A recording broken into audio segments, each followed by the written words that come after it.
My first blowjob was from two girls at the same time. I think I set the bar a little too high a little too early. What is your NSFW secret that you are proud of? Hey, it's you again. Thanks for coming back to another storytime. I'm Andrew, your narrator. You're going to love this one. While you're here, why not like the video, subscribe, and ring the bell button so you don't miss any more NSFW storytimes with me. If you don't, I'll show everyone in your family your internet history. Let's get into the stories. My GF put a grapefruit on my wang once. I have to delete this before she sees it. I rode a bike for a 40-mile journey on LSD in Tokyo during the height of cherry blossom season. A few times a year, I translate hentai Japanese to English so that other people can enjoy the story too. I once had to call into court as a witness for an altercation that happened at my work. I was placed under oath over the phone. My girlfriend at the time blew me the entire time. I once farted as I got on a packed train in London. I knew it was a killer but played it cool. The doors closed behind me and 10 seconds later a girl sitting next to her boyfriend hits him and shouts, "You're disgusting." I'm a hip disarticulate amputee on my left side, meaning they took the entire leg. I just have a fleshy lump there, right up next to my crotch. This means I get to say my dick is longer than my left leg as a factual statement. There are very few good things about being an amputee, so I take what I can get. I'm currently in a friends with benefits situation with one of my senior managers. It started with a drunken night out, and now we duck pretty much every day. It's quite awkward in the office because she is my boss's boss, and during our business review meetings my face goes red when she asks me something. I ducked my then girlfriend, now wife, on the conference room table of an old job one night. Boss held a training class there the next day. Edit. I am so very thankful that, to my knowledge, none of my family or friends are on Reddit. My wife would be horrified to know thousands of people had seen this post. On our honeymoon, my wife gave me a blowjob while I was standing at the window to our hotel room, looking out over Niagara Falls, Canadian side. To this day, I'm proud to say that I've received a BJ while looking down on one of the natural wonders of the world. Edit.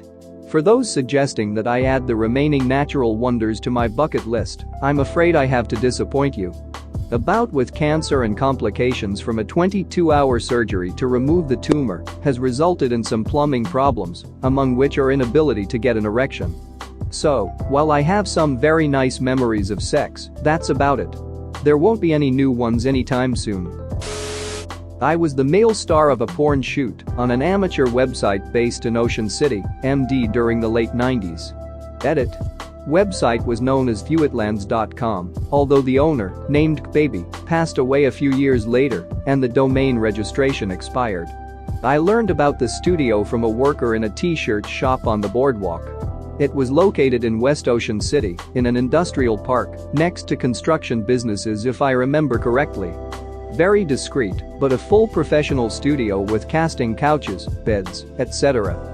But I later learned that it was a widely known and respected site to view paid live amateur porn. The pay rate was $100 per hour. I once made my college girlfriend scream so much and so loud during an orgasm that her downstairs neighbor, she's a kind, elderly woman, came upstairs, rapped on the door, and insisted that if she didn't hear my GF's voice immediately, she was gonna call the cops. We both lay in bed, laughing as my GF reassured her that she was quite well, thank you. After that, she tended to cram a pillow or stuffed animal in her mouth to muffle the sound effects. I masturbated and finished 11 times in a day once. It started becoming physically painful after 7, but I kept at it for some reason. Edit. I was 15. There were no hard drugs in my system. The highest I saw someone reply with was 25. You know what to do, gentlemen. I didn't cum blood, but it hurt. A lot. I could have done more, but I was worried about what would have happened if I did.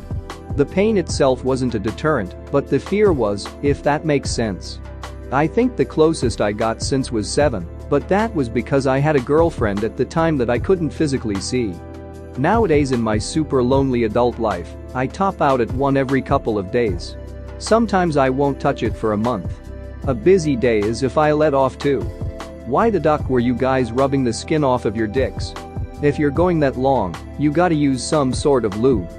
Or not last more than a couple of minutes. When I was that age, I could get done in a minute if I wasn't trying to prolong it. The 11th that day felt like nothing, though. Everything about that wank was my body screaming for me to stop. The first time I came home on leave from the army, I hadn't seen my wife in 7 months. We stayed at my parents' house. She had moved in with her mother at that time to save money. My parents went out the first night we were there to see a movie without us, in a kind of wink-wink nod-nod situation. I had been in an incredibly stressful environment for 7 months without seeing my wife. I was also now highly physically fit. I ducked that girl so hard I broke my cherry wood bed frame, and the bed collapsed underneath us. I was pretty busy that week and forgot to fix it before I left for Germany. The first phone call to my daddy said, "Oh yeah," laughing, "I fixed your bed frame for you. I don't know what you did to that poor girl, but I hope she's alright," more laughing. When I was in college, I lived in a dorm that had a pool table room. One night, I was drunk with my then boyfriend, and we stumbled in there at around 3 a.m. to have sex. We ended up stripping down totally, not really caring about our nudity since the dorm was dead that night. While we were doing the deed, we ended up on the ground on the non-door facing side of the table, and almost immediately, someone opens the door and turns the light on. X and I freeze. I turn my head to look under the table and see their feet freeze as they see our clothes scattered everywhere. Not a noise was made, no one moved, complete awkwardness for what felt like forever, about 7 seconds. The other guy just turned the light off and backed out, and we never got caught. Edit. Okay, we got caught obviously, but I meant that they never found out who we were. Trust me, we would have heard it from someone in the dorm. Sorry for my bad English, it's my second language. Not sure if this fits here. Not proud of the moment, but I am proud of the result. Me and my wife had kids and decided that this was enough children. We got married after the kids were born and went on a honeymoon. We got drunk and had sex without protection. The next day we panicked a bit and went to a drug shop and got a regret pill.